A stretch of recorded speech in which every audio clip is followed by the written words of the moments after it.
ጤና ይስጥልን። ፕሮፌሰር ባህሩ ዘውዴ ካዘጋጁት ሀብቴ አባ መላክ ከሚል መጽሐፍ እችን እውነት እንንገራችሁ።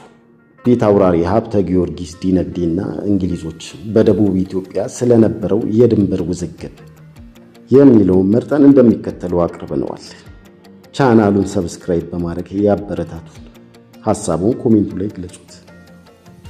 እናመሰግናለን። ፊት አውራሪ ሀብተ ጊዮርጊስ ዲነግዴና እንግሊዞች በደቡብ ኢትዮጵያ ስለነበረው የድንበር ውዝግብ። የእንግሊዙ ወኪል ሻለቃ ጊዊን ሚኒሊክን መታመሙን በመጠቀም ሁለቱ መንግስታት የተስማሙበትን መስመር በመከለስ የኬንያ አርብቶ አደሮችን ለመጥቀም ሞያሌ አካባቢ የነበረውን ድንበር ወደ ሰሜን ገፍቶ ከለለ። ይሁን እንጂ ይህንን የሜጆር ጊዮንን የተናጠል ውሳኔ የኢትዮጵያ ሹማምንት አልተቀበሉትም። በተለይ የቀዳዱማን የውሃ ጉድጓዶች በዘመኑ የኬንያ ቀኝ ገዢ ለሆነችው እንግሊዝ አሳልፎ መስጠት ከቶም የማይታሰብ መሆኑ ለእንግሊዞች ተነገራቸው። አዲሱ የእንግሊዝ አምባሳደር በፊት አውራሪ ሀብተ ጊዮርጊስ ዲነግዴ ከሚመራው የሚኒስትሮች ምክር ቤት ጋር ሐምሌ 21 ቀን 1902 ዓ.ም ባደረገው ቆይታ እንግሊዝ የኢትዮጵያን ግዛት ቆርሳ መውሰዷ ኢትዮጵያ በጭራሽ እንደማትቀበል ከመግለጽ አልፎ ጊዌን ያስቀመጣቸውን የድንበር ምልክቶች እንዲነሱ ጠየቀ። የሚኒስትሮቹ ምክር ቤት ህዳር 18 1903 ዓ.ም ከእንግሊዝ አምባሳደር ጋር ባደረገው ሌላ ስብሰባም ኢትዮጵያ ከአቋሟ ንቅንቅ እንደማትል ገለጸች። ይህንን ተከትሎ እንግሊዝ ከኢትዮጵያ የሚነሱ ሽፍቶች ስላስቸገሩኝ ድንበሩ ላይ ጦር አሰፍራለሁ ወደሚል ዛቻ ተሸጋገረች። በግንቦት ወር 1905 ዓ.ም ካፒቴን አይምለር የተባለ የእንግሊዝ መኮንን መገደሉን ተከትሎ ውዝግቡ የከረረ መልክ ያዘ።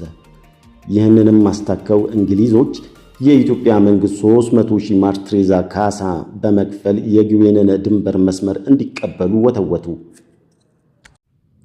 የሚኒሊክና የፊት አውራሪ ሀብተ ጊዮርጊስ ቋሚ ጥረት የቦረናን ህዝብ ኢትዮጵያ ውስጥ መጠቃለሉን ማረጋገጥ ነበር። ደኒስ ሃኪ በእንግሊዝና በኢትዮጵያ መካከል የነበረውን የድንበር ድርድር ውዝግብ በማስመልከት የነበረውን የተቃርኖ የገለጸበት ቃል እንደሚከተለው ነበር። ለሚኒሊክ የድንበር መሰረቱ ህዝብ ነው። ስለሆነም የህዝቡ የመሬት ክልል የትም ይሁን የት የኔ ዜጎች ናቸው የሚል እሳቤ ነው የነበረው። በአንጻሩ የእንግሊዞች ጥረት የግጦሽ መሬትና ውሃ ያለበትንና በቀላሉ ሊከለሉ የሚችሉ ወሰኖችን ማስከበር ነው። እነዚህን ተጻራሪ አስተሳሰቦች አንድ 10 ዓመታት የፈጀ ድርድር ሊፈታቸው አልቻለም።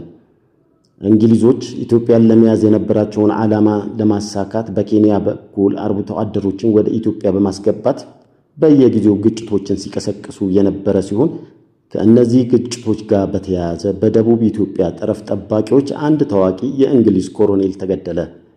የኮሎኔሉን ሞት ተከትሎ የእንግሊዝ መንግስት አንድ ልዑክ ወደ አጼ ሚኒሊክ ላከ።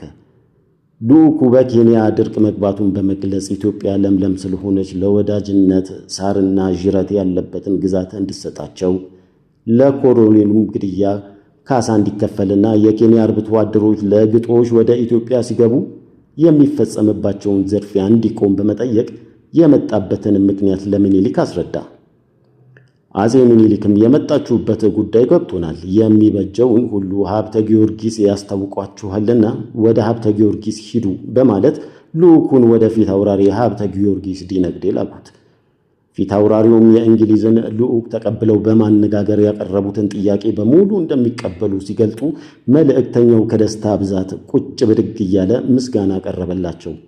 ይሁን እንጂ ፊት አውራሪ ሀብተ ጊዮርጊስ ዲነግዴ ገለጻቸውን በመቀጠል እንግሊዝም በበኩሏ የሚከተሉትን ለኢትዮጵያ መፈጸም እንደሚገባት መሆኑን ጠየቁ።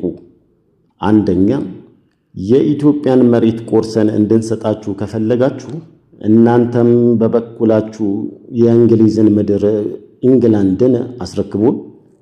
ሁለተኛ፣ ለሞተው ኮሎኔል ካሳ እንድንከፍላችሁ ከፈለጋችሁ እናንተም የአጼ ቴዎድሮስን ልጅ ልዑል ዓለማየሁን ገድላችኋልና ካሳ ክፈሉን። ሶስተኛ፣ የኢትዮጵያ አርብቶ አደሮች የእንግሊዝ ቅኝ ግዛት ወደ ሆነችው ኬንያ እየገቡ እንደሆነ እናንተም ዘረፉ። ይህንን ከፈጸማችሁ መፍትሄው በጣም ቀላል ይሆናል በማለት ለእንግሊዙ ልዑክ ገለጹለት። ከዚህ በኋላ አዋቂ ነው የተባለው የፈረንጅ ልዑክ ምላሽ በማጣቱ ወደ አገሩ መመለስ ግድ ሆኖበታል። ይህንን ጽሑፍ ያገኘነው ሀብቴ አባመላ ከሚለው ባህሩ ዘውዴ ካዘጋጀው መጽሐፍ ነው። እናመሰግናለን።